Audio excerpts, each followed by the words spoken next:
नाशिक शहरामध्ये सकाळी धक्कादायक घटना घडली आहे. कस्तुरबा नगर परिसरातील 26 वर्षीय राजू वाघमारे हा तरुण मृत अवस्थेत आढळलाय. राजीव गांधी भवनासमोरील बाफना ज्वेलर्स इथे राजू वाघमारे बेशुद्ध अवस्थेत सापडला. त्याच्या छातीला आणि पायाला दुखापत होती. त्याला तत्काळ जिल्हा शासकीय रुग्णालयात दाखल करण्यात आलं, पण डॉक्टरांनी त्याला मृत घोषित केलं. सरकारवाडा पोलीस घटनास्थळी दाखल झाले असून मृत्यूचं नेमकं कारण काय अजूनही स्पष्ट झालेलं नाहीये. शवविच्छेदन अहवाल आल्यानंतरच सत्य उघड होणार आहे.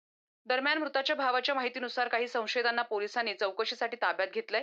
काय झालं होतं? दादा मी जॉबला होतो. जॉबवर मी 9 वाजता आलो. तर माझी आई बोलली भाऊ बाहेर गेला, जेवून बिवून गेला. माझा छोटा भाऊ येतो. हे 5 मित्र आहेत, त्यांच्यावर विश्वास ठेवतो. माझा भाऊ भावाचं नाव काय?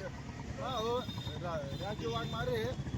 तो बोलला येतो मी आई 10-15 मिनिटात. हे 5 जण त्याला घेऊन गेले. नंतर मला डायरेक्ट त्यांनी बॉडी डायरेक्ट म्हणजे त्याचं इथं मृत्यू झाला वाटतं. पाठी 3-4 वाजता, पाठी 6 वाजता.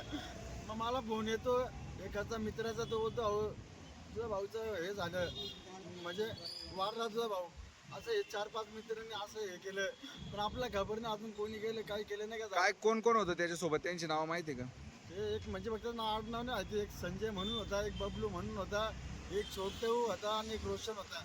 आणि 4 जण कुठे राहणार आहे चौघ? आम्ही कस्तुरबानगरमध्येच राहतो आम्ही सगळेजण. ते मा भाऊ त्यांच्या विश्वास होतो. कधी जायचं तर आम्ही बोलवतो मा भाऊ जायचं यायचं ऑनलाईन मा भाऊ काम करायचं. त्याचं काय किती वय होतं त्याचं? त्याचं 22 वय होतं. पुढील तपास सुरू असून सरकारवाडा पोलिसांनी आकस्मिक मृत्यूची नोंद केली आहे.